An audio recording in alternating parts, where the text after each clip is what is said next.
নমস্কাৰ স্বাগতম এতিয়া বাতৰিলৈ ষ্টুডিঅ'ত মই প্ৰাঞ্চল কোকৰাঝাৰৰ পৰিস্থিতিৰ সন্দৰ্ভত আমি জনাই আছিলোঁ আৰু সেই পৰিস্থিতিৰ বুজ লৈছে মুখ্যমন্ত্ৰীয়ে ছুইজাৰলেণ্ডৰ ডাভোছৰ পৰা বুজ ল'লে মুখ্যমন্ত্ৰীয়ে কোকৰাঝাৰৰ পৰিস্থিতিৰ সকলোকে শান্তি শৃংখলা বজাই ৰখাৰ আহ্বান মুখ্যমন্ত্ৰীৰ কোকৰাঝাৰলৈ প্ৰেৰণ ৰেপিড একশ্যন ফ'ৰ্চৰ দুটা কোম্পানী পুনৰবাৰ জনাইছোঁ কোকৰাঝাৰৰ পৰিস্থিতিৰ বুজ ল'লে মুখ্যমন্ত্ৰীয়ে ছুইজাৰলেণ্ডৰ ডাভোছৰ পৰা বুজ ল'লে মুখ্যমন্ত্ৰীয়ে সকলোকে শান্তি শৃংখলা বজাই ৰখাৰ আহ্বান মুখ্যমন্ত্ৰীৰ কোকৰাঝাৰলৈ প্ৰেৰণ ৰেপিড একশ্যন ফ'ৰ্চৰ দুটা কোম্পানী মুঠতে কোকৰাঝাৰৰ পৰিস্থিতিৰ নিয়ন্ত্ৰণৰ বাহিৰলৈ গতি কৰিছিল কোকৰাঝাৰত আৰক্ষীয়ে শূন্যলৈ গুলী চলাবলগীয়া পৰিস্থিতিৰ উদ্ভৱ হয় চাৰিটাকৈ বাসগৃহত প্ৰতিবাদকাৰীৰ অগ্নিসংযোগ গণপ্ৰহাৰত নিহতৰ সংখ্যা দুজনলৈ বৃদ্ধি পাইছে উত্তেজিত ৰাইজে জ্বলাই দিয়ে বহু স্থানীয় লোকৰ ঘৰ গণপ্ৰহাৰৰ ঘটনাৰে জড়িত থকাৰ সন্দেহত ২৯ জনক আটক কৰা হৈছে ২৭ নম্বৰ ৰাষ্ট্ৰীয় ঘাইপথত ব্যাহত যান বাহনৰ চলাচল ৰাষ্ট্ৰীয় ঘাইপথত আবদ্ধ হৈ পৰিছে বহু বাহন ভূটান পশ্চিমবংগৰে যাতায়াত ব্যাহত হৈ পৰে গৰু চুৰি ঘটনাৰ সৈতে জড়িত নাছিল মৃত ৰাজা বিস্মিত এই কথা স্পষ্ট কৰি দিয়া হৈছে আৰু সেই ঘটনাৰ পাছতেই যিহেতু অগ্নিগৰ্ভা হৈ পৰিছে কোকৰাঝাৰ সেয়েহে এতিয়া কোকৰাঝাৰত বৃহৎ নিৰাপত্তাৰক্ষী মোতায়েন কৰিবলগীয়া হৈছে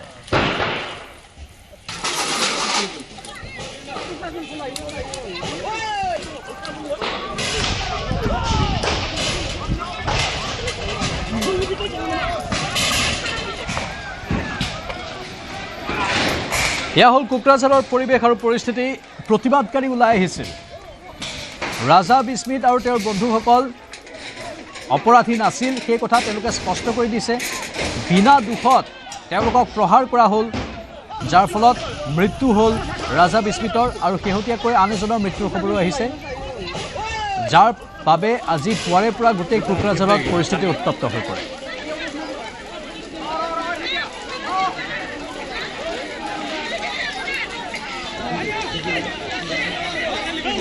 ইতিমধ্যে গণপ্ৰহাৰৰ ঘটনাৰে জড়িত থকাৰ সন্দেহত ২৯ জনক আটক কৰা হৈছে ইতিমধ্যে ১৯ জন মানুহ ধৰিছোঁ আৰু ধৰি আছোঁ আমি ১৯ জন মানুহ ধৰিছোঁ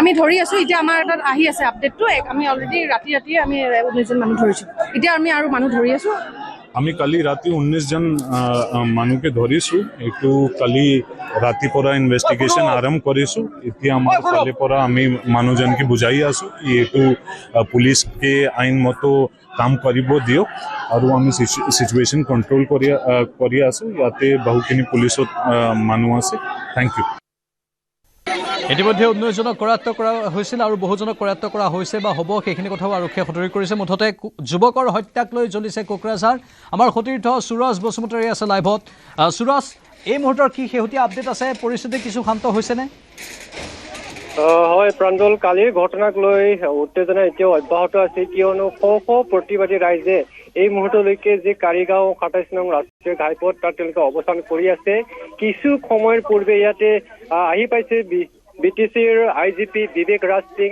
তেওঁ প্ৰতিবাদী ৰাইজলৈ আহ্বান জনাই যে আপোনালোকে যিহেতু ন্যায় বিচাৰিছে পথ অৱৰোধ কৰিছে কিন্তু শান্তিৰ কাৰণে আপোনালোকে এই কাৰ্যসূচী প্ৰত্যাহাৰ কৰিব লাগে তেওঁ কিছু তৰ্ক বিতৰ্কত লিপ্ত হোৱা আমি দেখিবলৈ পাইছোঁ এতিয়ালৈকে ৰাইজে পথ অৱৰোধ কাৰ্যসূচী প্ৰত্যাহাৰ কৰা নাই আৰক্ষী শীৰ্ষ বিষয়াগৰাকীয়ে বুজনি দি আছে এই মুহূৰ্তলৈ আলোচনা চলি আছে কিন্তু প্ৰতিবাদী ৰাইজ এতিয়ালৈকে সেই প্ৰত্যাহাৰ কৰা কাৰ্যসূচী গ্ৰহণ কৰিবলৈ বাঞ্চি হোৱা নাই প্ৰাঞ্জল মুখ্যমন্ত্ৰীয়ে ডাভোছৰ পৰা বাৰ্তা প্ৰেৰণ কৰি কৈছে যে সকলোৱে শান্তি শৃংখলা যাতে অটুট ৰাখে তাৰ বাবে আহ্বান জনাইছে এই সন্দৰ্ভত কি ক'ব বিচাৰে প্ৰতিবাদকাৰীসকলে হয় তেওঁলোকে বিচাৰিছে তেওঁলোকে শান্তিৰে সকলোৰে সৈতে সমিল মিলকৈ সহাৱস্থান কৰিব বিচাৰে কিন্তু কালি যিটো অনাকাংক্ষিত ঘটনা সংঘটিত হ'ল সেই ঘটনাটো হ'ব নালাগিছিল গতিকে এই ঘটনাটোৰ ওপৰত তেওঁলোকক প্ৰকৃত ন্যায় প্ৰদান কৰিব লাগিব আৰু দোষী কোন সেইসকলক চিনাক্ত কৰি আইনৰ আওতালৈ আনি তেওঁলোকক শাস্তি প্ৰদান কৰাটো তেওঁ বিচাৰিছে তেওঁলোকে প্ৰতিবাদী ৰাইজে স্পষ্ট কৰি দিছে কেইবাজনকো কৰায়ত্ব কৰা হৈছে সেই সন্দৰ্ভত কি প্ৰতিক্ৰিয়া দিব বিচাৰে প্ৰতিবাদকাৰীসকলে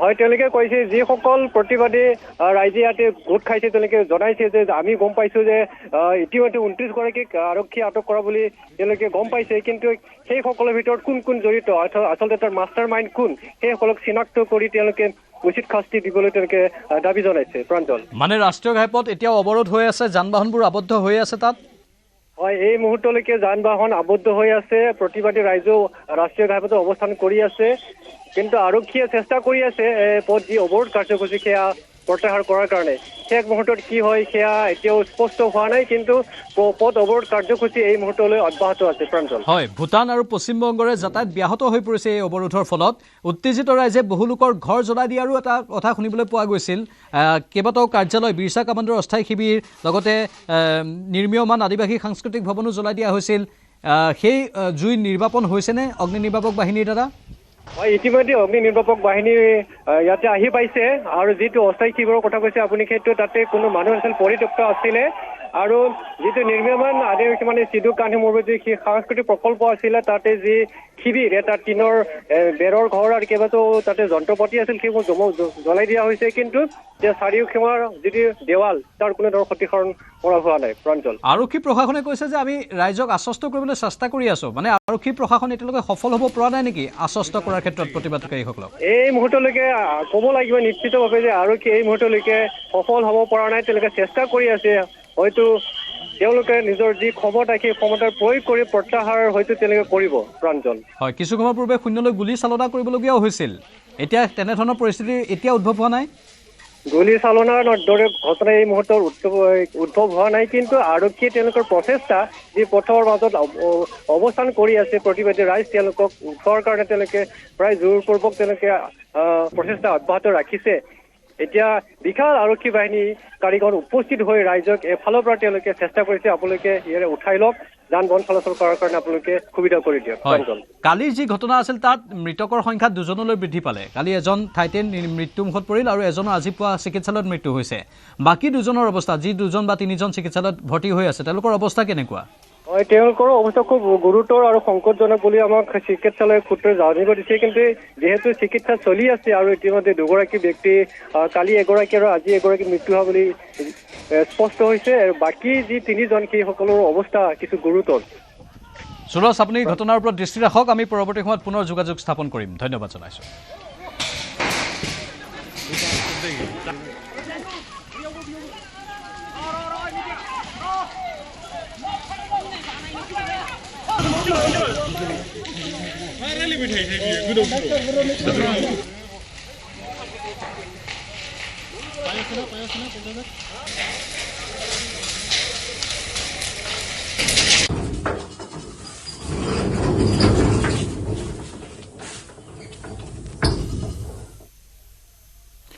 আৰু ডকাইতিৰ ঘটনাৰ 15 ঘণ্টাৰ পাছত গুৱাহাটীৰ গণেশপাৰাৰ ব্যৱসায়ী অনিল ডেকাৰ ঘৰত ফৰেনচিকৰ দল উপস্থিত হৈ তদন্ত আৰম্ভ কৰে সোধপোছৰ বাবে আৰক্ষীয়ে থানালৈ নিয়ে গাড়ী চালক মনোজ দাসক উল্লেখযোগ্য যে নিশা গণেশপাৰাৰ অনিল ডেকা নামৰ ব্যৱসায়ীজনৰ ঘৰত চাঞ্চল্যকৰ ডকাইতি কাৰ্য সংঘটিত হৈছিল অনিল ডেকা ঘৰত নথকা অৱস্থাত পত্নী আৰু গাড়ী চালকক পিস্তল আৰু ডেগাৰেৰে আক্ৰমণ কৰি ধন সোণ লুটি নিছিল 4জনীয়া ডকাইতৰ দলে চিনেমাৰ কায়দাৰে 40 মিনিটৰ ভিতৰতে চলাইছিল লুটপাট পত্নীক ডেগাৰেৰে আক্ৰমণ কৰাৰ লগতে পিস্তল মুখত সুমুৱাই দি চলালে লুটপাট চিচিটিভিত বন্দী ডকাইতিৰ সম্পূৰ্ণ দৃশ্য অনিল ডেকাৰ পত্নীৰ শৰীৰৰ বিভিন্ন স্থানত ডেগাৰ আৰু পিস্তলেৰে আক্ৰমণ কৰা হয় 1.5 লাখ টকা পিন্ধি থকা সোণৰ 3টা আঙুঠি আৰু খাৰু লগতে 2টা মোবাইল লুটি নিয়ে ডকাইতৰ দলটোৱে প্ৰথম অৱস্থাত আঙুঠি খুলিব নোৱাৰাত আঙুলি কাটিবলৈ লৈছিল ডকাইতে ব্যৱসায়ীজনৰ পত্নীক 5 লাখ টকা দাবী কৰিছিল ডকাইতৰ দলটোৱে নিশা প্ৰায়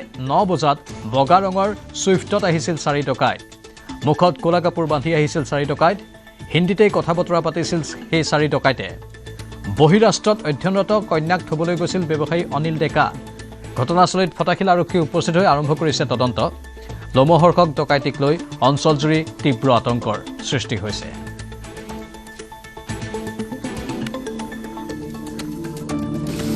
নাই মানে হেৰি 10টামান বজাত মোক বৌ ফোন কৰিলে বৌ ফোন কৰি ক'লে যে ডকাইত হৈছে আহাচোন হেৰি পুলিচো আহিছে তো সেনেতে মই আহিলোঁ আহি পেলাই ওচৰৰ নেবাৰ মানুহবিলাক আছে আমাৰ ইয়াৰে প্লাছ আপোনাৰ পুলিচ আছে CC কেমেৰাবিলাক চেক কৰি আছে তো সেনেতে ময়ো দেখা পালোঁ 4জন মানে বন্দুকধাৰী হেৰি সোমাই আহিছে মুখত কলা কাপোৰ লৈ পেলাই আহি পেলাই বেল বজাইছে বৌ দৰ্জাখন খুলি দিছে তেওঁলোকে ভাবা নাই জেনেৰেলি কোনোবা অহা বুলি ভাবিছে দৰ্জাখন খুলি দিছে অহাৰ লগে লগে ডেগাৰ আছে তেওঁলোকৰ হাতত মানে টুকুৰি আছে পিষ্টল আছে এইবিলাক লৈ তেওঁক মানে হেৰি কৰিলে মুখত মানে সোপা দিলে তাৰপিছত ইয়াত ড্ৰাইভাৰজনে তলত কুকুৰটোৰ কাৰণে খানা মানে বনাই আছিল বৌ মানে এনেকুৱা এটা চিঞৰ দিওঁতে সি ইয়াৰ পৰা দৌৰি গ'ল তালৈকে যাওঁতে মানে তাকো ধৰি ল'লে ধৰি গোটেই ৰুমৰ মানে পইচা খুজিলে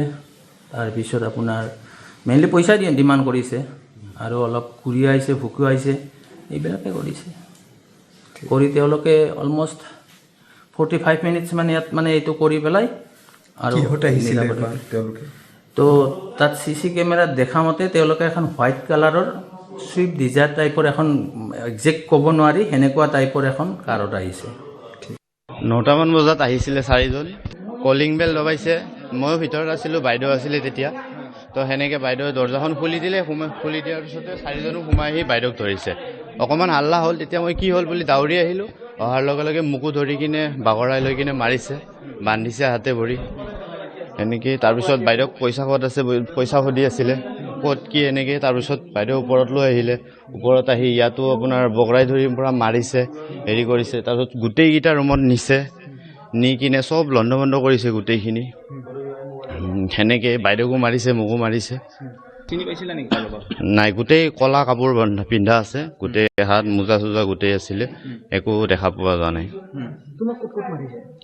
মোক পিঠি চিঠি খচিছে লাঠি আহিছে হিন্দী হয় কি কয় হয় 2.5-3 বছৰ হ'ল হয় ওদালগুৰি হয় বয়স কিমান মান হৈছিল 24 তোমাক নিজৰ ল'ৰা বুলি ভাবিছিলে হয় তেখেতৰ ল'ৰা বুলি মোক বেছিকৈ মাৰি আছিলে মাক কোৱা পইচা দিব নহ'লে তোক মাৰি থৈ যাম তেখেতকো সেনেকৈয়ে কৈ আছে নাই সেইখিনি হিন্দীতে কৈ আছিলে মই এতিয়া অসমীয়াত কৈছোঁ বাৰু প্ৰপাৰ হিন্দীও নহয় হয় সেনেকুৱা টাইপৰ অকণমান হয় পিষ্টল আছে ডেগাৰ আছে 2জনৰ পিছফালে দেখিছোঁ হয় আৰু খুকৰি আছে আৰু চুৰি এনেকৈ লৈ গাড়ী এখন লৈ আহিছিলে কি গাড়ী লৈ আহিছিলে হোৱাইট কালাৰৰ চুইফ্টে হ'ব চাগে এইখন ৰাস্তাতে থৈছিলে হয় হয় প্ৰফেচনেল হ'ব 45 minutes 50 minutes আছে তাৰপিছত ইয়াৰ পৰা আপোনাক লৈ গ'ল তাৰপিছত ক'লৈ নিছে মোক সেই পিনে লৈ গ'ল বেডৰুমৰ ফালে লৈ গ'ল তাত নি কি ইয়াতে মনোযোগ মাৰিছে এইডোখৰত মই কেমেৰা পিছত দেখিছোঁ সোফাত এনেকে পেলাই লৈ পেলাই মাৰিছে মই পিছতো কেমেৰাত দেখা পাইছোঁ ইয়াত যে লুটিয়াই পেলাই দিছিলে এইখন সোফাতে ইয়াতে সোফাটো চব চাইড হৈ গ'ল না এইবিলাক ইয়াতে পেলাই মাৰিছে তাৰপিছত ইয়াৰ পৰা আপোনাৰ বেডৰুমলৈ মাজতে আহি এইডাল ৱাইফাই হেৰিডালো কাটিছে কেতিয়া কাটিলে কি কৰিছে গম নাপাওঁ আৰু এইটো আপোনাৰ বেডৰুম বেডৰুমত অহাৰ পিছত কি কৰিলে বেডৰুমত অহাৰ পিছত মই নিজেই চাবি পাত উলিয়াই পেলাই পইচা দিলোঁ 50,000 এটা উলিয়াই দিলোঁ 50,000টো দি পেলাই আৰু লাগে তাৰপিছত তাতে মানে পইচা একেবাৰে নাই হাজবেণ্ড নাছিলে তো পইচা একেবাৰে নাই তাৰপিছত আকৌ পইচা লাগে বিচাৰিছে আনি মনোযোগ ইয়াতে আছে ইয়াতে পেলাই দিলে বেগটো এনেকৈ সিহঁতে লোৱাটো দেখিলোঁ আৰু বাকী চাবিৰ সেয়া কি আছে হেৰি চাবিবিলাক লৈ গৈছে এতিয়া কি চাবি নিছে মইতো এতিয়ালৈকে চোৱাই নাই হেৰি গম পোৱা নাই কি নিছে সেইখিনি চাবি আৰু সেই অসমীয়া গহনা আৰু এই জুৱেলাৰী এইবিলাক ইমিটেশ্যন হয় মোৰ পেলাই থৈ গৈছে এইবিলাক কিমান টকাৰ সামগ্ৰী কিমান টকা নিছে মুঠ কিমান সম্পত্তি নিলে আপোনাৰ এই আঙুঠি সোণৰ আঙুঠি 3টা খাৰুযোৰ আৰু কেছ টকা অলমষ্ট 1.5 লাখ আছিলে তাৰমানে এই হেৰি আছিলে পইচা 50 rupees 200 120 rupees এনেকৈ বান্ডিলটো লুজ আনি থোৱা ৰাখে যে মোৰ অসমীয়া ল'ৰা যেন লগা নাই অসমীয়া ল'ৰা নহয় অসমীয়া ল'ৰাৰ হিন্দীটো তেনেকুৱা নহয় মানে কওঁতে মানে পইচা নিকালো এইটো মানে এই শ্বৰ্ট টাইমত যদি হেৰিটো কয় শ্বৰ্টকৈ কয় যে মানে খাচী হওক বা নাগা ল'ৰাবিলাকে অলপ যিটো হিন্দী কয় যে অলপ ৰাফলি অকণমান সেয়াকৈ যে কয় এনেকৈ মাৰি থাকোঁতে মই তাৰপিছত ক'লোঁ বোলো মোৰ মেৰে পাছ অৰ থোৰা পেচা হে চলো দেতে হে হা চলো কাহা তাৰপিছত এনেকৈ চুলি ধৰি লৈ গ'ল সেইটো ৰুমলৈকে সেইটো ৰুমত নি পেলাই তাতে মোৰ আছিলে পইচা সেয়া সেই অলমষ্ট যে ক'লোঁ 1 লাখ মান তাতেও আছিলে সেইখিনি পইচা উলিয়াই দিলোঁ আৰু ক'ত আছে তাকে লাগে আৰু এই 10 টকীয়া সেই বান্ডেল চেণ্ডেল সেইবিলাক আছিলে যে গোটেইখিনি ল'লে আৰু ক'ত আছে পইচা গোটেইকেইটা আলমাৰি খুলি দেখুৱাইছোঁ সেইবিলাক সেই ওপৰবিলাক সিহঁতে নিজে খুলিছে সেইবোৰ মই আকৌ নাই তাৰপিছত কৈছে নাই সেই और निकालो 5 लाख रुपया चाहिए अभी नहीं तो तुम्हारे बेटे को मार देगा। मैं बोलूँ ये हमारा ड्राइवर है, उसको मत मारो, उसको क्यों मार रहे हो, वो क्या करेगा। তাৰপিছত दीदी तुम पैसा दे, এজনে অকণমান হেৰিকে কৈ আছিলে दीदी तुम मुझे पैसा दे दो, हम तुमको कुछ नहीं करेगा, যিজনে মোক ধৰি আছিলে। তাৰপিছত আঙুঠিকেইটা হুৰা মূৰতে মই খুলিব পৰা নাই, সিহঁতে আঙুলিকেইটা কাটি পেলাই ল'ব চাইছে। তাৰপিছত মই বোলো আঙুলিকেইটা কাটিব লৈছে, এনেকৈ হেৰি কৰি দিছে। মই বোলো সেয়া হেৰি মই নিজে খুলি দিছোঁ চাবোনেৰে, চাবোন চে হাম নিকাল দিওঁতে মই এজন মোৰ লগত গৈছে বাথৰুমত, চাবোনেৰে মই আঙুঠি দিনতে খুলি দিছোঁ। ইহঁতে আৰু ভাবিলে আৰু পইচা নাই, যিখিনি আছে দিছে। মোক ইয়াতে আনি পেলাই দিছে, বগৰাই পেলাই দি সেই মনোজক টানি নি পেলাই সেই ভিতৰত ভৰাই দিছে। দি তাৰ ভৰিত বান্ধা আছিলে আৰু ভৰিত বান্ধিছে আৰু হাত দুখন তাক এনেকৈ বান্ধি এনেকৈ পেলাই থৈছে তাক। তাৰপিছত মোক ইয়াতে হেৰি মুখত একদম জোৰত বান্ধিছে আৰু এই যোৱাৰ আগে আগে সেইখিনিৰ পৰা যেতিয়া আনিছিল মুখত হাতখন ভৰাই এনেকৈ হেৰি কৰি দিছে। এইবিলাকত লাগিছে অকণ দুখ পাইছোঁ। তাৰপিছত এনেকৈ দুটামান থাপ্পৰ মাৰিছে, মাৰি এইবিলাক চুলি তুলি টানি চোঁচৰাই আনি পেলাই ইয়াতে পেলাই দিছে। দি মুখত কেইখন বান্ধি পেলাই হাত দুখন এনেকৈ বান্ধিছে। মনোজে আকৌ সিহঁতে যাব ওলাই গৈছে, সি অকণমান কিবা মানে শব্দ এটা কৰিছে সি। মই মনোজ মই চুপ বুলি কৈছোঁ, মনোজ চুপ নাই। মনোজে অকণমান শব্দ কৰিলে, আকৌতো ঘূৰি আহিছে, আহি তাক দুটামান লাত মাৰিছে, মাৰি পেলাই সেই ৰুমটো দৰ্জাখন ভালকৈ বন্ধ কৰি পেলাই ওলাই গুচি গ'ল। মই অকণমান দেৰি ৰৈছোঁ, 4-5 মিনিটমান সময় বহি আছোঁ, চুপচাপ বহি আছোঁ, মানে ওলাই যাওক বুলি। আৰু ভয়ংকৰ উৎপল হালৈ আমাৰ সাংবাদিক লাইভত আছে। উৎপল, গুৱাহাটীত এতিয়া কেনেধৰণে ডকাইতি কাৰ্য সংঘটিত কৰে শুনিলে আচৰিত লগা। আৰক্ষীয়ে কি তথ্য পাইছে? চাওক, DCP প্ৰৱেশ কৰিছে, একেলগে ফৰেঞ্চিকৰ দল ওলাই গৈছিলে। কালিৰ ঘটনা সময়ছোৱাত এগৰাকী ভাড়াতীয়া আছিলে, তেওঁৰ মুখেৰে গোটেই কথা জানিব চেষ্টা কৰিম। কি হৈছিলে দাদা কালি? মই আপোনাৰ ডিউটিত আছিলোঁ, ঠিক আছে। ডিউটিৰ পৰা আহি পাইছোঁহি আপোনাৰ 9টামান বজাত মই পাইছোঁহি। আৰু তাৰপৰা ছোৱালীৰ লগত ভিতৰত খেলি মেলি আছোঁ, তাৰপৰা আমি একো গম পোৱা নাই। তাৰপৰা বাইদেউ ওপৰৰ পৰা আপোনাৰ হাত বন্ধা আছে, মুখ বন্ধা আছে, পিছফালে আহি পেলাই মাথাই আপোনাৰ দৰ্জা ঢকিয়াইছে। ঢকিয়াই দিয়াৰ পিছত আমি খুলি দিলতহে আমি গম পাইছোঁ। তাৰপৰা বাইদেউক খুলি দিলোঁ। বাইদেউ ক'লে বোলে মনোজক ওপৰত বোলে বান্ধি মেলি থৈ দিছে বোলে। তাৰপৰা আকৌ তাক মই গৈ পেলাই খুলি দিছোঁগৈ। আপুনি কিমান সময়ত আহিছিলে কালি? 9টা বজাত। আপোনাৰ পিছে সোমাইছে ডকাইতি? গম পাইছিলে নেকি ৰাস্তা? আমি একো গমেই পোৱা নাই। আপোনাৰ নামটো? সত্যজিত শইকীয়া। কেতিয়াৰ পৰা আছে ইয়াতে আপোনালোকে? মই আজি 5 বছৰ হ'ব হ'ল ইয়াত থকা। কালি যে মালিক নাছিলে গম পায়নে আপুনি? গম পাওঁ। আপোনালোকৰো ভয় লাগিছিলে? আমাৰো ভয় লাগিছে, কাৰণ মোৰ সৰু আপোনাৰ 2.5 বছৰীয়া ছোৱালী এজনী আছে ন। অলপ টাইম মানে কি হৈছিলে, মানে ছোৱালীজনী থ'ব গৈছিলে বাইদেউহঁতে দাদাহঁতে, কিন্তু এতিয়া আহে নে নাহে আমাৰ মানে ইমান এটা কনফাৰ্ম নহয়, আমি গম নাপাওঁ। তাৰপিছতে তেওঁলোকৰ মানে দাদা সৰ্থেবাৰী ঘৰৰ এই মানুহ দুজন আহিছিলে বিয়া মাতিবলৈ। তাৰপিছত কুকুৰটোৱে ভুকে, তাৰপিছত ভুকিলত আৰু মই মানে এনেকৈ চাইছোঁ আৰু তাৰপিছত তেওঁলোক সোমাই অহা নাই। তাৰপিছত মই ইমান গুৰুত্ব তেতিয়া নোযোৱা দেখি মই বোলো দাদা কাক বিচাৰিছিলে এনেকৈ সুধিলোঁ আৰু এই বস্তু নিব আহি থাকে। তাৰপৰা কৈছে নহয় দাদা মালিকৰ কথা ক'লে আৰু অনিলক লগ কৰিব আহিছোঁ এনেকৈ ক'লে। তাৰপিছত দাদাহঁতি নাই, এতিয়া আহে নে নাহে এনেকৈ ক'লোঁ আৰু। তাৰপিছত বোলে হেৰি বিয়া কাৰ্ড এখন দিলে, তাৰপিছতে তেওঁ নামটো ক'লে আৰু নামটো মেনশ্যন কৰিলে আৰু যোনজনে বিয়া মাতিব আহিলে। তাৰপৰা মাতিবলৈ ক'লে যে এখন আপুনি কাৰ্ডখন তেওঁক যেন তেনে দিব। মইছোঁ তেওঁলোকে ছোৱালী থ'ব গ'লে মানে কেতিয়াবা 2 দিন দেৰি কৰে আৰু। তাৰপৰা মইছোঁ ইমানখিনি মই ইনফৰ্ম নাই, যদি আহে দিম, নহ'লে 2 দিন দেৰি হ'ব নাই। বুজি হ'ব দিয়া আপুনি দিব, কিন্তু আপুনি হাততে দিব দে এনেকৈ ক'লে। মানে ইয়াত কাম কৰা মানুহ থাকে আৰু আনকালে কিবা কাগজ পত্ৰ আহিলেও মোৰ হাতত দি থৈ যায়। দিলে মানে কি হয়, মই সেই তলত ঘৰ সৰা বা এনেকৈ ঘৰ মোচা মানুহ আহিলে বা ড্ৰাইভাৰটোত দি পঠাই দিওঁ। কিন্তু তেওঁ যেনেকৈ ৰিকুৱেষ্ট কৰিলে মই কৈছোঁ নহয় কাগজখন তেওঁক নিজে দিয়াটো ভাল আৰু। সেনেকৈ ভাবি মানে তাৰপিছতে মই থ'লোঁ আৰু। তাৰপিছতে মই বোলো বাইদেউ আহিলে নিজে দিম, মানে দাদাহঁত যোন আহে দিম আৰু। তাৰপিছতে 3:30মান বজাতে এজন মানে অলপ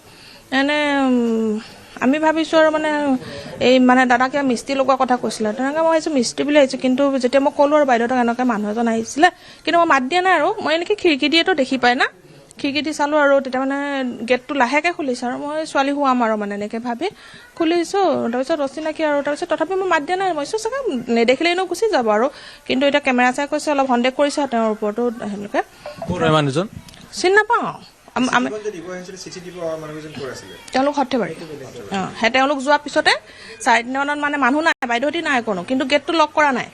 তাৰপৰা তেওঁ অহাৰ পিছতে মানে হেৰি হ'ল মই এনেকৈ খিৰিকী দি চালোঁ তেওঁ অলপ সময় ইয়াতে থাকি পিনি মই চাগে মিস্ত্ৰী আৰু চাগে এনেকৈ ভাবিছোঁ দাদা মানে পাতি থকা শুনিছিলোঁ মানে মেজি ভোজ খাওঁতে মিস্ত্ৰী লগাইছিলে আহিব বুলি কৈছে কিবা কাম লগা মই যে তেনেকৈ চাগে আহিছে আৰু গুচি যাব আৰু এনেকৈ ভাবি মই নুসুধিলোঁ আৰু কৰাইছে কি আৰু তেওঁ মোক মাত দিয়া নাই যিহেতু তাৰপৰা তেওঁ গুচি গ'ল তাৰপিছতে বাইদেউহঁতি তাৰ আধা ঘণ্টামানৰ পিছত আহিছে মানে ড্ৰাইভাৰ আহিছে মই কৈছোঁ বাইদেউ আহিছে নাহিছে নাজানো কিন্তু বাইদেউ মাতটো হ'লে মই কৈছোঁ বাইদেউ যেতিয়া আহিছে মই চিঠিটো দিওঁ এনেকৈ ভাবি আহিলোঁ তো বাইদেউটো অলৰেডি গুচি গ'ল মই কৈছোঁ দে পিছত দিম আৰু ইয়াতে আছোঁৱে যিহেতু তাৰপিছতে মই তেওঁ চাহ বনাব মানুহ আহে মানে ৰান্ধনি কৰা এগৰাকী আহে তাৰপৰা মই কৈছোঁ তেওঁ মানে বাইদেউহঁতি 4:30 5টামান বজাত শুৱে আৰু অলৰেডি তাৰপিছতে মই কৈছোঁ যেতিয়া বোলো তেওঁ আহিব তেতিয়া যাম আৰু গেট চেট বন্ধ আছে মানে লক কৰা নাই এনেই মাৰা আছে আৰু আমিতো তলত থাকোঁৱে ন তাৰপিছতে যিজন মানে আহিছে আৰু ৰান্ধনি তেওঁ আহি পিনি হেৰি কৰিলে আপোনাৰ চাহ এটা বনাব আহোঁতে মই বোলো চাহ এটা খাব যিহেতু তাৰপিছত মই গৈছোঁ আৰু আপোনাৰ বাইদেউৰ ওচৰতে মই 8টামান বজাত গৈছোঁ তাৰপিছতে মই অলপ সময় থাকিছোঁ মানে কথা চথা পাতিছোঁ আৰু বাইদেৱে যি টি কথা ওলালে তাৰপিছতে 9টালৈ 10 মিনিটমান থাকোঁতে আহিছোঁ আৰু মানে এওঁ ফোন কৰিছে যে তলত আহা মানে ফোন কৰা নাই মই আহিছোঁ মই ফোন চোনো থৈ গৈছোঁ মানে মই আহিছোঁ দিম আৰু আহিম কিন্তু কথা পাতোঁতে চাহ এটা বাইদেউ খাই আছে সেইকাৰণে বহি পিনি অলপ টাইম কথা পাতিলোঁ আৰু তাৰপৰা আহি পাইছোঁ 9টালৈ 10 মিনিটমান আছে তেনেকুৱাতে মানে এওঁ ফোন কৰিছে বোলে তলত আহা মই ডিমৰ প্লেটটো আনিছোঁ তেতিয়ালৈকে কিন্তু গাড়ী চাড়ী আমি দেখা নাই আৰু কিন্তু এইফালে যেতিয়া আছে মানে যদি আমি ইমান লক্ষ্য নাই কৰা আৰু কিয়নো আৰু এনেকৈ ভাবা নাইতো কোনোদিন ইমান 5 বছৰ হ'ল আৰু একো শুনা নাই এনেকুৱা তাৰপিছতে আনিছোঁ মেলিছোঁ আমি সোমাইছোঁহে তো গেটটো মানে আমি খোলা নাই আৰু আনকালে কুকুৰটোৱে ভোকা নাই মানে তাৰপিছত কিন্তু এই গিলটো খুলিছে ড্ৰাইভাৰজনে কিন্তু ভাত আনিব গৈছে তেতিয়া আকৌ মই এই ভাত খাওঁতে পৰ্দাটো উৰি থাকে না তেতিয়া দেখিছোঁ তেওঁ যোৱা কিন্তু মানুহকেইটা যোৱা নেদেখিলোঁ তাৰপিছতে গ'ল তাৰপিছতে আৰু 9টালৈ 15 মিনিট মানে 10টা 15-10 মানত তেওঁলোক চাই সোমাইছে চাগে দেই তাৰপিছতে আৰু যেতিয়া নামি আহিছে সময়টো চোৱা নাই কিন্তু বহুত জোৰে আহিছে আৰু মানে ধপকৈ তাৰপিছত ধপকৈ আহোঁতে মই মানে এনেকৈ পৰ্দাটো দাঙি চাওঁতে মানে মই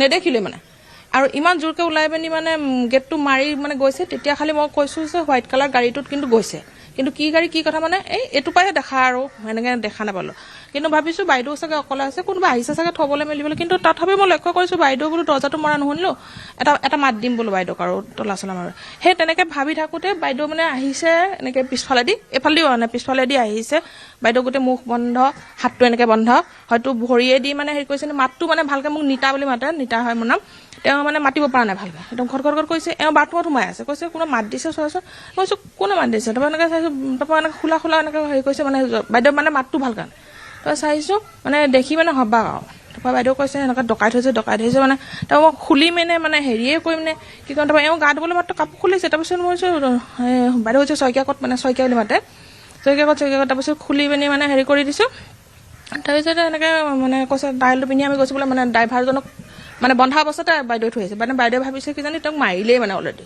মানে ইমানেই হেৰি 3:30 বজাত অহা মানুহজন কেনেকুৱা আছিল বাইদেউ 3:30 বজাত অহা তেওঁ অকণমান আদহীয়া টাইপৰ এওঁলোকৰ ফুটেজ আছে তেওঁলোকে ৰাখিছে কিমান সময় আছিলে তেওঁ এনে আৰু মানে এনেকৈ বাউণ্ডাৰীটো কিন্তু পিছফালে এইফালে সোমোৱা কেমেৰাটোত দেখিছে পিছফালে আমাৰ পিছফালেও কেমেৰা আছে কিন্তু সেইখিনি নাজানো চাইছে নাচাইছে কিমান সময় আছিলে তেওঁ খুব বেছি 5 মিনিটো নাই এইটো কাৰণে কি তেনেকৈ মানে এনেকৈ চাইছে আৰু কেম্পাছটো চাইছে কিমান দূৰলৈ গ'ল নাজানো মই এনেকৈ সোমাই আহোঁতে চাইছোঁ আৰু মানে মই ওলাই নোযোৱালৈকে কিন্তু চাইছোঁ কিন্তু 4 মিনিট এনেকৈ 3 মিনিট তেনেকৈ আছে আৰু এয়া আছিলে ভাৰতীয়গৰাকীৰ মন্তব্য আমি ভিতৰ ভাগলৈকে যাম পিছফালৰ দুৱাৰেৰে কোনো লোক প্ৰৱেশ কৰিছিলে আৰু সতি থৈ আহিছে যে গৰাকীয়ে এই দুৱাৰখনেৰে ঢুকিয়াই পিনেহে এক প্ৰকাৰ তেখেতে ভাৰতীয়ক মাতিছিলে কিন্তু কালিৰ দিনটোত 3:30 বজাত এই স্থানত কোনো লোকে প্ৰৱেশ কৰিছিলে 3:30 বজাতে তেখেতসকলক ৰেকি কৰিছিলে বা তদাৰক কৰিছিলে 3:30 বজাতে প্ৰৱেশ কৰি গোটেই কেম্পাছটো আহিছিলে এই মুহূৰ্তত এটা খবৰ আহিছে যে 3:30 বজাত কালি দুপৰীয়া 3:30 বজাত এই বাসগৃহটোত এগৰাকী চৌহদত লোক প্ৰৱেশ কৰিছিলে আৰু প্ৰৱেশ কৰিয়ে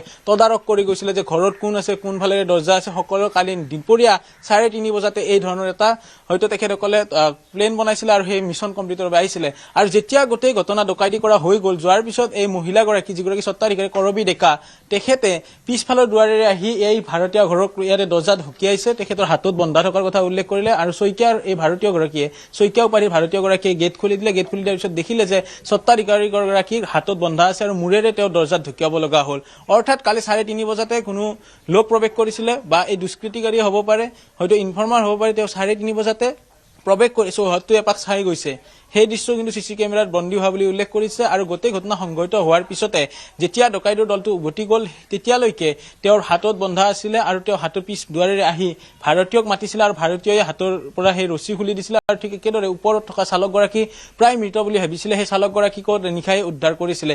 এই দুৱাৰখনেৰে আহি তেখেতসকলক ওলাই লৈ গৈছিলে। ঠিক একেদৰে এই যি গোটেই ঘটনা সংঘটিত হ'ল এই গোটেই ঘটনাই কিন্তু গুৱাহাটী মহানগৰী এক নহয় সমগ্ৰ অসম চাঞ্চল্য কৰি গৈছে যে 3:30 বজাত কোনো লোক আছিল। লোকজন দেখিবলৈ কেনেকুৱা আছিল বাইদেউ? আদহীয়া, তেওঁ মানে অলপ বয়সস্থ আৰু চাপৰ, মানে ট্ৰাইবেল মানুহ, মানে তেওঁলোকে কেমেৰা চোৱাকেইজনে কৈছে অলপ মানে ট্ৰাইবেল মানুহ আৰু হাতত বগা দাগৰ হেৰি আছে, মুখখনতো মানে তেনেকুৱা হৈছে আৰু এনেকুৱা বুলি কৈছে। কি কি চাইছে আপোনাৰ দৃষ্টিত, কি কি দেখিছিলে চোৱাতে?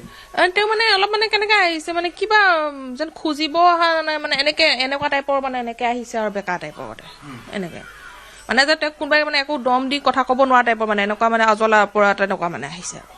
তাৰপৰা মই ভাবিছো আৰু মানে দাদা চাগে কিবা কাম চাম লগাই থাকে ন, জিটি কাম, তেনেকে চাগে আহিছে আৰু চাব সেনেকে বুলি ভাবি পিনি আৰু মই আৰু এনেকে মাত দিলে ওলাই যালো হয়, মাতটো দিয়া নাই। আৰু তেওঁ এনেকে কিমান দূৰ পৰা ঘূৰিলে মই নাজানো আৰু, কিন্তু এনেকে সোমাই আহোঁতে মানে এই খিৰিকীটো দেখি পাই না, এই খিৰিকীটোত দেখি পিনি হেৰি কৰিছো। 3:30 বজাৰ ঘটনা, 3:30, 3:40 তেনেকুৱা মানুহতে আৰু এনেকুৱা মানুহতে। তাৰ অলপ দেৰি পাছতে বাইদেউহঁতে আহিছে।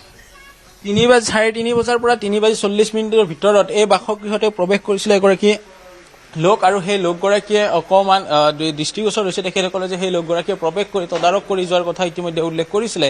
যেতিয়া ডকাইতৰ দলটোৱে গোটেই ঘটনাটো সংঘটিত কৰিলে, সংঘটিত কৰাৰ পিছত ডকাইতৰ দলটো নিৰ্বিঘ্নে পলায়ন কৰিলে।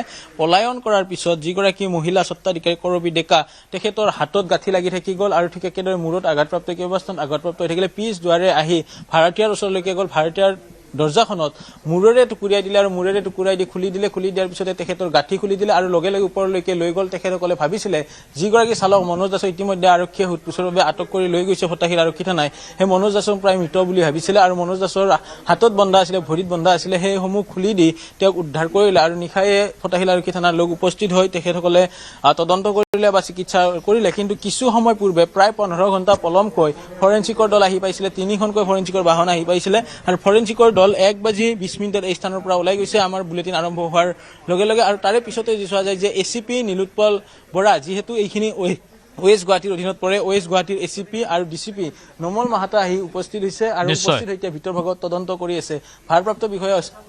হয় উৎপল, যেতিয়া আৰক্ষী ওলাই আহিব তেতিয়া ভাষ্য আপুনি গ্ৰহণ কৰিব। আমি আৰক্ষীৰ ভাষ্য শুনিব বিচাৰিম, কাৰণ আৰক্ষীৰ তদন্তৰ ওপৰত এতিয়া সকলোৰে চকু আছে। ধন্যবাদ।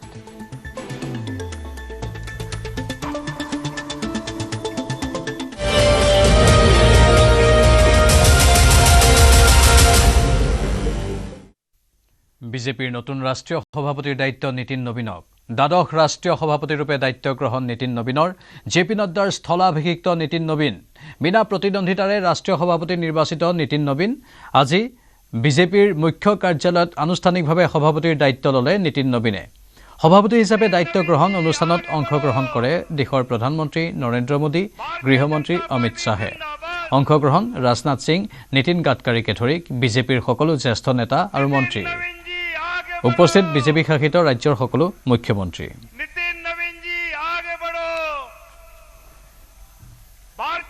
मैं आपको फिर महाराष्ट्र चुनाव का नतीजों का उदाहरण दूंगा।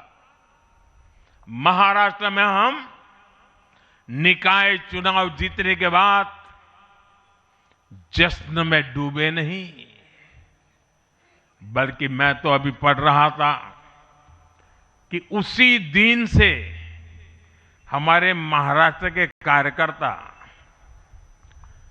आने वाले पंचायत के चुनावों की तैयारियों के लिए बैठक शुरू कर दी थी। मुझे याद है 2002 में हमने भव्य विजय प्राप्त किया गुजरात में। चारों तरफ आनंद उत्सव का माहौल था, देश भरिया का मीडिया भी वहां मौजूद था। अर्बन नक्सल तो बड़ी संख्या में आए थे। वो बेचारे मेरे पराजय का जश्न मनाना चाहते थे, तो वो ढूंढ रहे थे सारी चीजें, और मैं एक मीटिंग में बैठा था, तो उनको बड़ा आश्चर्य हुआ कि इतना जलसा चल रहा है और ये कैसा मुख्यमंत्री है जो आज चुनाव नतीजे आए हैं और बैठा है। और मैं क्या कर रहा था, मैं कार्यालय में मीटिंग ले रहा था और मैंने पूछा अच्छा बताओ भाई इतनी हार क्यों गए?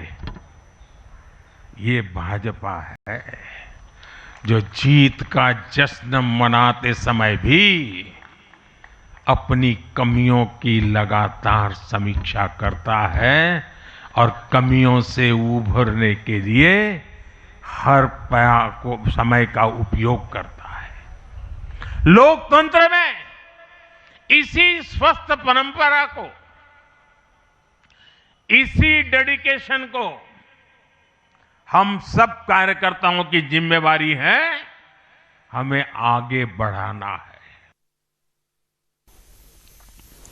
আৰু অসমত বিজেপিয়ে পুনৰ চৰকাৰ গঠন কৰিব। মোদী আৰু নীতিন নবীনৰ নেতৃত্বত বংগতো পদুম ফুলিব। পুডুচেৰী তামিলনাডুতো বিজেপিয়ে চৰকাৰ গঠন কৰিব। কেৰালাতো আমি চৰকাৰ কৰিম। জেপি নাড্ডাই এইখিনি বক্তব্য প্ৰদান কৰিছে। বিজেপিৰ বিদায়ী ৰাষ্ট্ৰীয় সভাপতি জেপি নাড্ডাৰ এইবোৰ হ'ল দাবী। प्रधानमंत्री मोदी जी के नेतृत्व में 2014 के बाद जो विजय रथ चला है वो पूरी ताकत के साथ देश के मतदाताओं के आशीर्वाद के माध्यम से चलता हुआ आगे बढ़ रहा है और अब वो नितिन नवीन जी के नेतृत्व में आगे बढ़ेगा, यह विश्वास हमें है। मैं यहां यह भी कहना चाहता हूं कि हमारी आज 20 राज्यों में सरकार है एनडीए की, 13 राज्यों में भारतीय जनता पार्टी की सरकार है।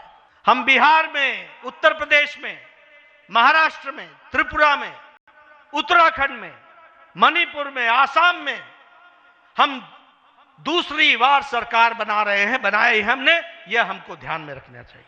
हम यह पूरे विश्वास के साथ कहना चाहते हैं कि आदरणीय प्रधानमंत्री मोदी जी के नेतृत्व में, नितिन नवीन जी की अध्यक्षता में भारतीय जनता पार्टी आने वाले समय में अब बंगाल में भी कमल खिलाएगी, बंगाल में भी कमल खिलाएगी। पुडुचेरी में और तमिलनाडु में हम सरकार बनाएंगे, असम में हम फिर से सरकार में आएंगे और केरल में भी हम अच्छे नतीजे देंगे।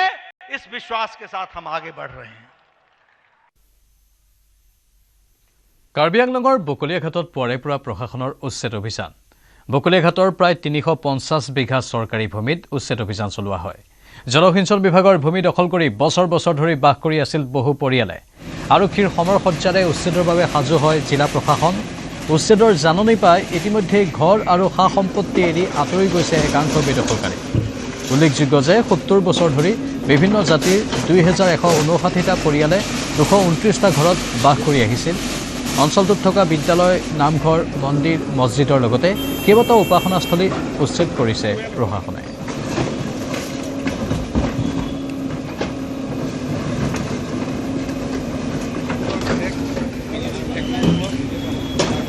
নামঘৰ, মন্দিৰ এইবিলাকো ভঙা হ'ব। গতিকে মই কিছু সময়লৈ নামঘৰৰ ভিতৰত আমাৰ যিবোৰ বস্তু আছিল, গুৰু আসনকে ধৰি দবা, কাঁহ, পিতলকে যিখিনি আমাৰ বস্তু আছিল, গোটেই বস্তুখিনি উলিয়াই পেলাই আমি এই ৰাস্তাতে ৰাখিছোঁ আৰু ইতিমধ্যে বুলডোজাৰ দি পেলাই গোটেই নামঘৰটো ভাঙি পেলালে। আমি ইয়াতে উপাসনা কৰি ইমান দিনে আমি বৰ্তি আছিলোঁ, কিন্তু আজি নামঘৰটো ভগাত অতিশয় মৰ্মাহত হৈছোঁ। তথাপিও চৰকাৰৰ যিহেতু নিৰ্দেশ, গতিকে আমি চৰকাৰৰ নিৰ্দেশ পালন কৰিবই লাগিব। সেয়েহে আমি নামঘৰৰ আমাৰ যিসমূহ সামগ্ৰী আছিল, এই সামগ্ৰীসমূহ আমি যেনে তেনে ৰক্ষা কৰিছোঁ, কিন্তু ঘৰটো ইতিমধ্যে ভঙা গৈছে। তেখেতে ক'লে যে নামঘৰ, মন্দিৰ এইবিলাকো ভঙা হ'ব। গতিকে মই কিছু সময়লৈ নামঘৰৰ ভিতৰত আমাৰ যিবোৰ বস্তু আছিল, গুৰু আসনকে ধৰি দবা, কাঁহ, পিতলকে যিখিনি আমাৰ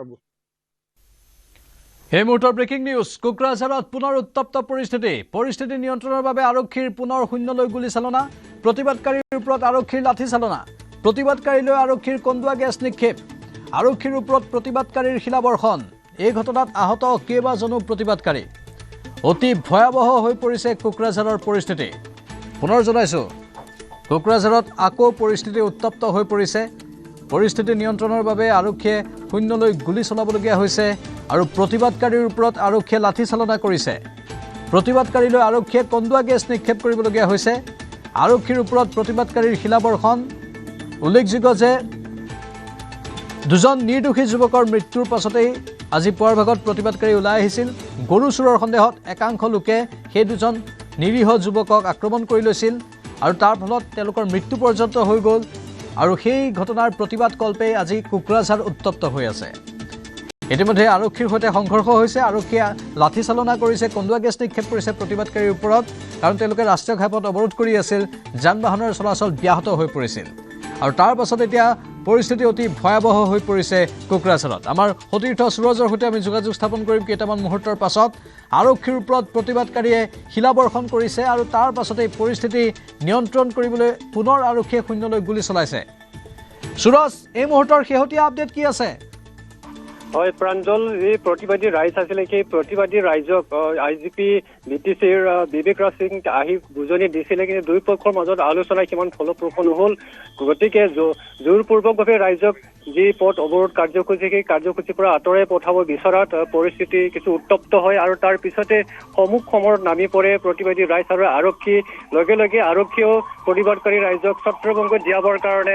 প্ৰথমে শূন্যলৈ গুলী চালনা কৰে কিন্তু তাৰ পিছতো প্ৰতিবাদকাৰী ফালৰ পৰা তীব্ৰ শিলাবৰ্ষণ অব্যাহত ৰখাৰ বাবে আৰক্ষীয়ে পুনৰ কন্দুৱা গেছ প্ৰয়োগ কৰিবলগীয়া হয় ফলত আৰক্ষী আৰু প্ৰতিবাদকাৰীৰ মাজত এক সমুখ সমৰৰ যি পৰিস্থিতি হয় সেই উত্তপ্ত হৈ পৰে আৰু কাৰিকৰ যি পৰিস্থিতি বৰ্তমান উত্তপ্ত হৈ আছে কিন্তু আৰক্ষীয়ে তেওঁলোকৰ যি প্ৰচেষ্টা সেই কন্দুৱা গেছ প্ৰয়োগ আৰু শূন্যলৈ গুলী চালনা কৰাৰ মাজতে প্ৰতিবাদকাৰীক তেওঁলোকে ছত্ৰভংগ দিয়াৰ কাৰণে প্ৰচেষ্টা কৰি আছে ইতিমধ্যে তেওঁলোকে ছত্ৰভংগ দিয়াইছে আৰু যি শ যান বাহন আবদ্ধ হৈ আছে সেই যান বাহনসমূহ চলাচল কৰাৰ বাবে তেওঁলোকে ইতিমধ্যে প্ৰয়োজনীয় পদক্ষেপ গ্ৰহণ কৰিছে এতিয়াও আৰক্ষীৰ যুদ্ধংগী ভাৱত আছে আৰু প্ৰতিবাদকাৰী ৰাইজে বিভিন্ন স্থানত তেওঁলোক মজুত হৈ আছে বুলি আমাৰ খবৰ কেইবাজনকো কৰায়ত্ব কৰা হৈছে আপুনি পূৰ্বতে কৈছিল 29 জনক কৰায়ত্ব কৰা হৈছে আৰু তাৰে ভিতৰত কোন মাষ্টাৰমাইণ্ড সেয়াও বিচাৰ আৰক্ষীয়ে হয়তো কৰিব পৰৱৰ্তী সময়ত আইনৰ দৃষ্টিত তাৰ পাছতো প্ৰতিবাদ কিয় থমকি ৰোৱা নাই প্ৰতিবাদী ৰাইজে তেওঁলোকৰ পৰা দাবী কৰিছে যে আমাক প্ৰকৃত ন্যায় দিব লাগিব আচলতে এনে নিৰীহ যি দুগৰাকী ব্যক্তিক প্ৰাণ ললে একাংশ দুষ্কৃতিকাৰীয়ে সেইসকলক চিনাক্ত কৰিব লাগে কিন্তু তেওঁলোকৰ দাবী মতে আৰক্ষী বা প্ৰশাসনে ন্যায় এই পৰ্যন্ত কেতিয়া দিব সেই স্পষ্ট কৰিব পৰা হয়তো হোৱা নাই সেইকাৰণে প্ৰতিবাদকাৰী ৰাইজে তেওঁলোকৰ প্ৰতিবাদী কাৰ্যসূচী অব্যাহত ৰাখিছিল এতিয়া পুনৰ সেই প্ৰতিবাদ ছত্ৰভংগ দিয়াবৰ কাৰণে আৰক্ষীয়ে গুলী চালনা কৰাৰ লগতে কন্দুৱা গেছ প্ৰয়োগ কৰিবলৈ বাধ্য হৈছে মুঠতে পৰিস্থিতি উত্তপ্ত তাত বৰ্তমানেও সুৰজ হয় বৰ্তমানে হয় ছত্ৰভংগ দিয়াৰ কাৰণে যি ব্যৱস্থা গ্ৰহণ কৰিছে তাৰ ফলত প্ৰতিবাদ কৰি চেদেলি বেদিলি হৈ পৰিছে কিন্তু আৰক্ষীয়ে বিভিন্ন স্থানত তেওঁলোক অৱস্থান কৰি আছে যাতে প্ৰতিবাদকাৰী এই স্থানলৈ পুনৰ আহিব নোৱাৰে তাৰ কাৰণে সষ্টম হৈ আছে সুৰজ আপুনি লাইনত থাকিব আৰু ঘটনাৰ ওপৰত দৃষ্টি ৰাখক আমি প্ৰতিটো তথ্য জনাই থাকিম এই মুহূৰ্তৰ খবৰ আকৌ এবাৰ আমাৰ সন্মানীয় দৰ্শকসকলৰ বাবে আগবঢ়াইছোঁ কোকৰাঝাৰত পুনৰ উত্তপ্ত পৰিস্থিতি আৰক্ষীৰ ওপৰত প্ৰতিবাদকাৰীয়ে শিলাবৰ্ষণ কৰিছে আৰু পৰিস্থিতি নিয়ন্ত্ৰণৰ বাবে আৰক্ষীয়ে শূন্যলৈ গুলী চালনা কৰিবলগীয়া হৈছে প্ৰতিবাদকাৰীৰ ওপৰত আৰক্ষীয়ে লাঠি চালনাও কৰিছে আৰক্ষীয়ে কন্দুৱা গেছো নিক্ষেপ কৰিছে তাত কেইবাজনো লোক আহত হোৱাৰ খবৰ আহিছে আজি পুৱাৰ ভাগতেই উত্তেজিত ৰাইজে অৱৰোধ কৰিছিল ৰাষ্ট্ৰীয় ঘাইপথ ৰাইজক ৰাজপথ মুকলি কৰি দিবলৈ আহ্বান জনাইছিল BTRৰ IGP বিবেক ৰাজ সিঙে আৰু তাৰ পাছৰ পৰিস্থিতিবোৰ আমি ক্ৰমান্বয়ে আপোনালোকক জনাই আছোঁ মুঠতে অতি ভয়াবহ হৈ পৰিছে কোকৰাঝাৰৰ পৰিস্থিতি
আৰু বাতৰি দেখিতে সময় হৈছে চমু বাণিজ্যিক বিৰতিৰ এইটো মাইথান ষ্টিল নহয় ওচৰ চুবুৰীয়াসকলে লগাইছে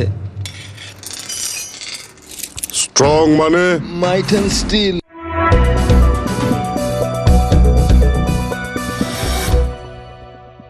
এইটো মাইথান ষ্টীল নহয় ওচৰ চুবুৰীয়াসকলে লগাইছে ষ্ট্ৰং মানে মাইথান ষ্টীল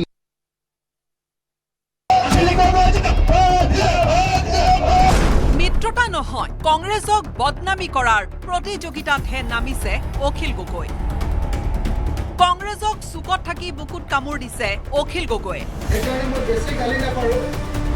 আনুষ্ঠানিকভাৱে কংগ্ৰেছক মিয়া পাৰ্টি সজোৱাৰ চেষ্টা অখিলৰ মিয়া সমষ্টিক লৈ কাজিয়া কংগ্ৰেছ অখিলৰ কথাবোৰ শুনিবলৈ বেয়া কিন্তু এয়াই সত্য বিৰোধী ঐক্যৰ নামত এইবাৰো নাটক কংগ্ৰেছ আৰু অখিল গগৈৰ ৰাইজৰ দলৰ মিত্ৰতাৰ কথা কৈ কংগ্ৰেছৰ কফিনত শেষৰটো গজাল মৰাৰ চেষ্টা অখিল গগৈৰ আনুষ্ঠানিকভাৱে কংগ্ৰেছক মিয়াৰ দল সজোৱাৰ চেষ্টা কৰিছে অখিল গগৈয়ে ধুবুৰীত নিৰ্বাচনী প্ৰচাৰ চলাই অখিল গগৈয়ে পৰোক্ষভাৱে বদনামী কৰিলে কংগ্ৰেছক বদৰুদ্দিন আজমলৰ নাম লৈ কংগ্ৰেছক টাৰ্গেট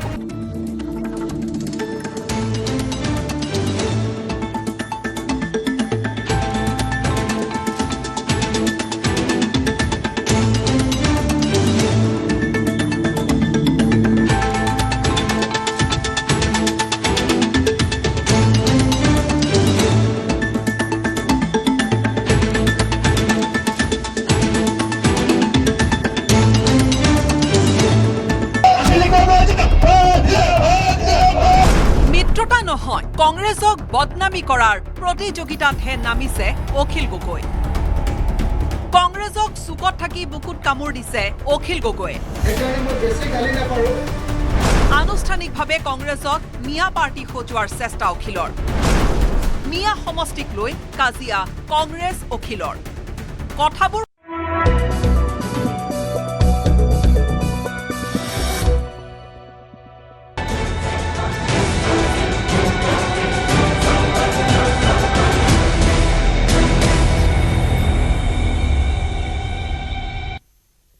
ৰাজীৱ ভৱনত নেতা সমৰ্থকৰ ভিৰ কাৰণ আজি কংগ্ৰেছৰ প্ৰাৰ্থিত্বৰ আবেদন দাখিল কৰাৰ অন্তিম দিন এই পৰ্যন্ত 565 গৰাকী কংগ্ৰেছ নেতাই প্ৰাৰ্থিত্ব বিচাৰি আবেদন দাখিল কৰিছে নাজিৰা মাৰ্ঘেৰিটা কাৰ্বি আংলঙৰ ৰংখাং সমষ্টিৰ পৰা এজনেও আবেদন দাখিল কৰা নাই পুৱাৰ পৰা কংগ্ৰেছৰ নেতা সমৰ্থকৰ আগমন ঘটিছে ৰাজীৱ ভৱনলৈ বিভিন্ন প্ৰাৰ্থীৰ তাত আগমন হৈ আছে আৰু আবেদন কৰি আছে প্ৰাৰ্থিত্বৰ বাবে লক্ষণীয় হৈ পৰিছে কাৰণ এই পৰ্যন্ত 565 গৰাকী কংগ্ৰেছ নেতাই প্ৰাৰ্থিত্ব বিচাৰি আবেদন দাখিল কৰিছে এয়া ৰাজীৱ ভৱনৰ পৰিৱেশ নুৰুল হুদা আৰু আন একাংশকো তাত দেখিবলৈ পোৱা গৈছে বিভিন্নজন আহিছে আৰু প্ৰাৰ্থিত্বৰ আবেদন কৰিছে ৰাজীৱ ভৱনত এতিয়া ব্যস্ততা কংগ্ৰেছৰ নেতা সমৰ্থকে ভিৰ কৰিছে কাৰণ নিৰ্বাচন চমু চাপিছে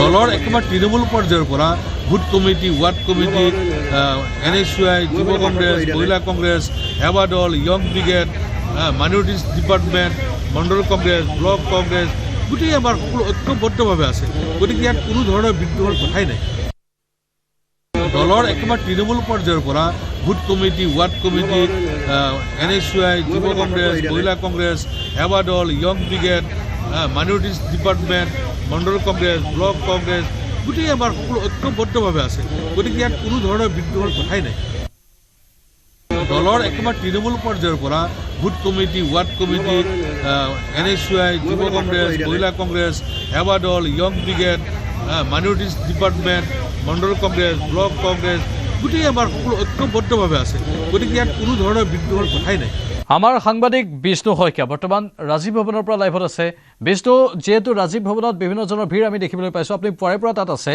আৰু বহুজন আহিছে তেওঁলোকে প্ৰাৰ্থিত্বৰ বাবে আবেদন কৰিছে আৰু কি কি তথ্য আছে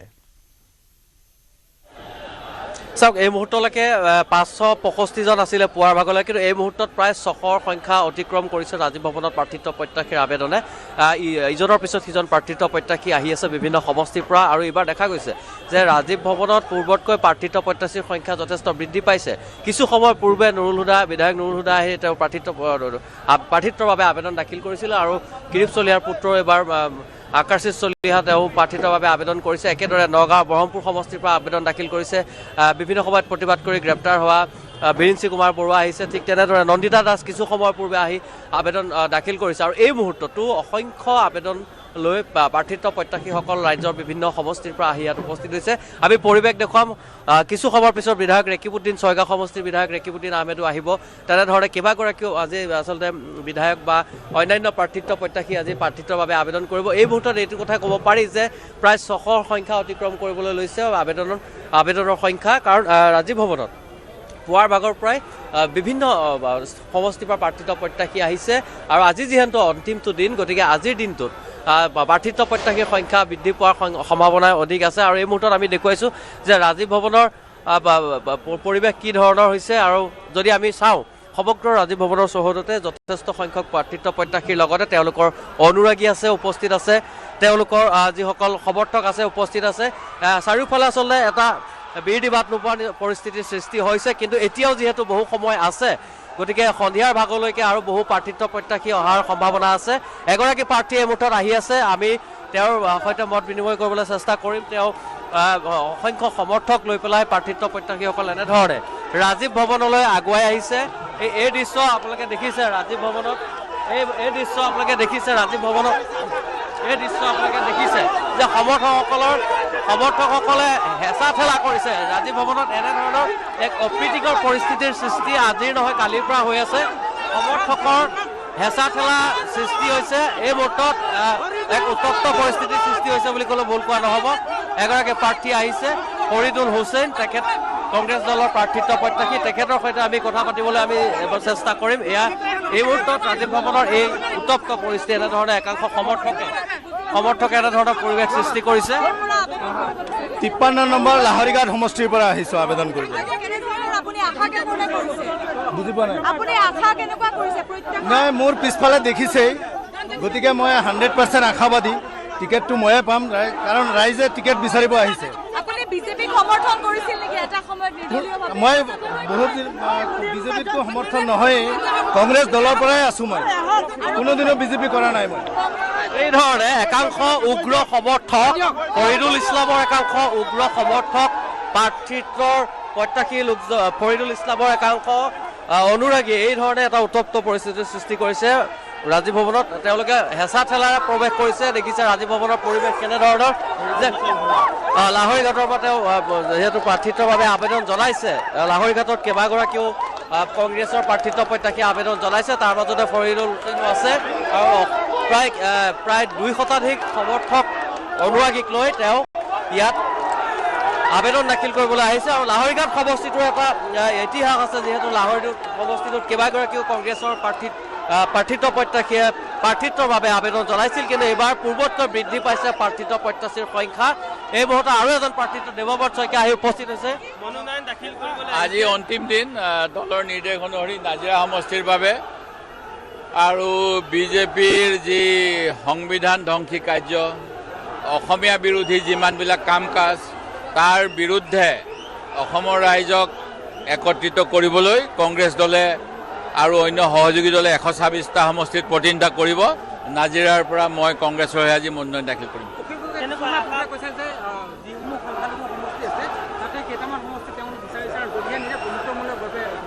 মই গম পোৱা নাই এইটো কথা, মই গম নোপোৱা কথাটো নকওঁ, আপোনালোকে জানে।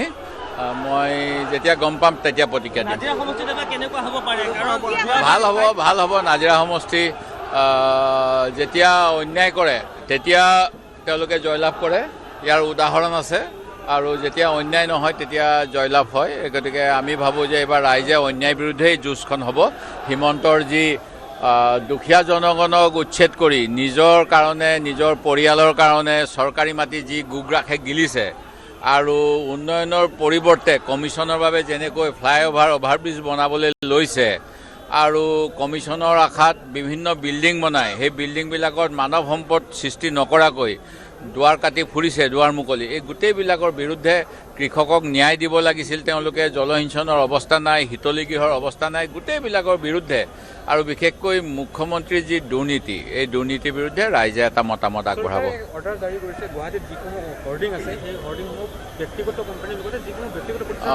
মানে নাই, এই কাৰণেই তেওঁলোকে চৰকাৰী বিজ্ঞাপন দি দিব এতিয়া নিৰ্বাচন ঘোষণাৰ আগত, যাতে এটা যিটো কোৱা হয় লেভেল প্লেইং ফিল্ড হ'ব নোৱাৰে আৰু এনেকৈয়ে তেওঁলোকে সত্যবিলাক যাতে ৰাইজৰ ওচৰত আহি নাযায় তাৰ বাবে অপচেষ্টা কৰিছে।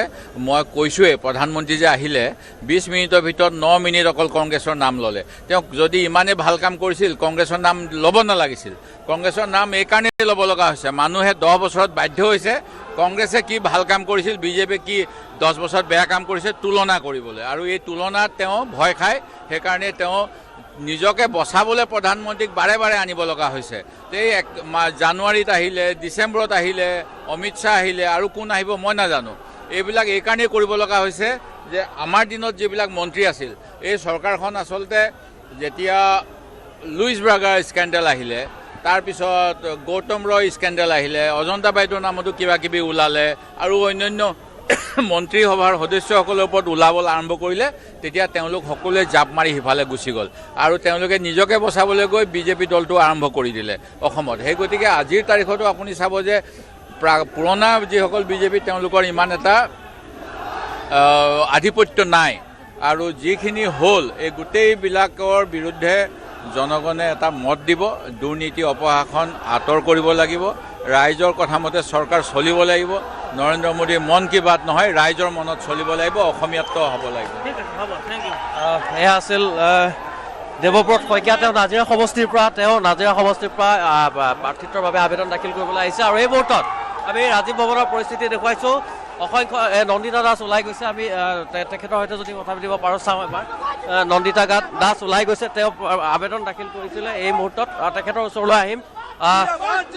প্ৰথমে আপোনাক শুভেচ্ছা জনাইছোঁ, আৰু এইবাৰ যিহেতু আগতকৈ ৰাজনীতি কিছু বেলেগ হ'ব, আপুনি কি ধৰণে আগবাঢ়িব?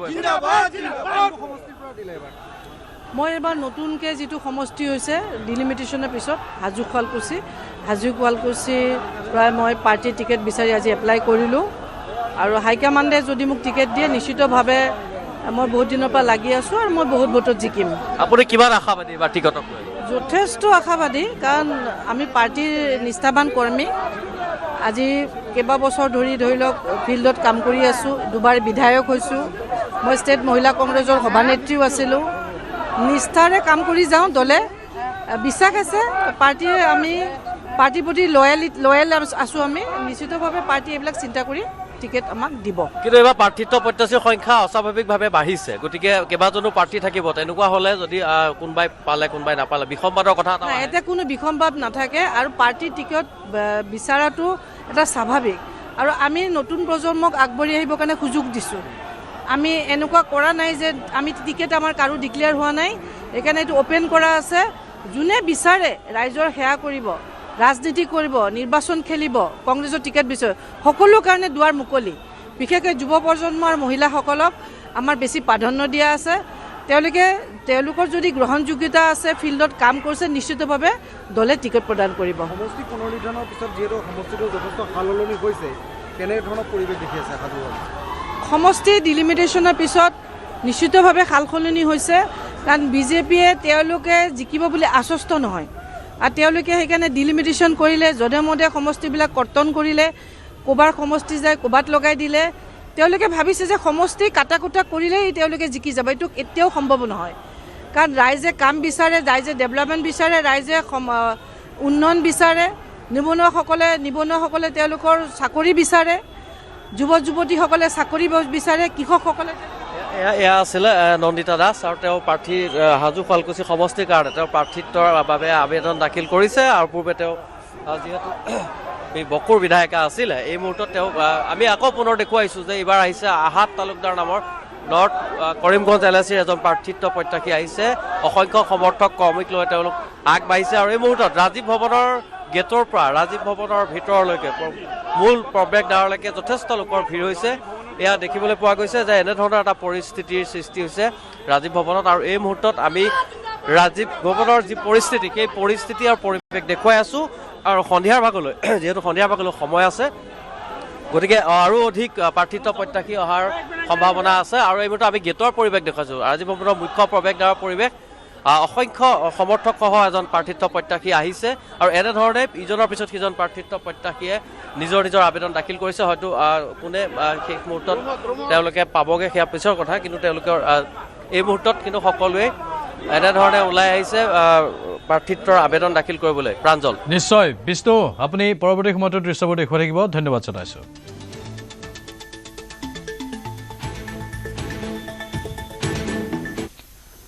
দুৰ্নীতিগ্ৰস্ত DFO কুশল কোঁৱৰ ডেকাৰ ঘৰত CM ভিজিলেন্সৰ অভিযান। মদঘৰীয়াৰ বাসগৃহত পুৱাৰে পৰা চলিছে CM ভিজিলেন্সৰ অভিযান। আয় বহিৰ্ভূত সম্পত্তিৰ বিৰুদ্ধে কুশল কোঁৱৰ ডেকাৰ বিৰুদ্ধে ৰুজু হৈছিল গোচৰ। বন বিষয়া কুশল কুমাৰ ডেকা শিলচৰ, নগাঁও, দক্ষিণ কামৰূপ, বৰাক, বকো আৰু গুৱাহাটীৰ বশিষ্ঠৰ বন বিভাগৰ কাৰ্যালয়ত ৰেঞ্জাৰ হিচাপে কৰ্মৰত আছিল। পৰৱৰ্তী সময়ত DFO হিচাপে পদোন্নতি লাভ কৰি শিৱসাগৰত প্ৰায় 8 মাহ আৰু শেহতীয়াকৈ গুৱাহাটী পাঞ্জাবাৰীস্থিত অৰণ্যক ভৱনৰ কাৰ্যালয়ত DFO হিচাপে কৰ্মৰত আছিল। বিশেষ সূত্ৰৰ পৰা জানিব পৰা মতে বন বিষয়াগৰাকীয়ে বৰাকত কৰ্মৰত হৈ থকা অৱস্থাতে বহু বেনামী মাটি সম্পত্তিৰ গৰাকী হোৱাৰ তথ্য লাভ কৰা হৈছে।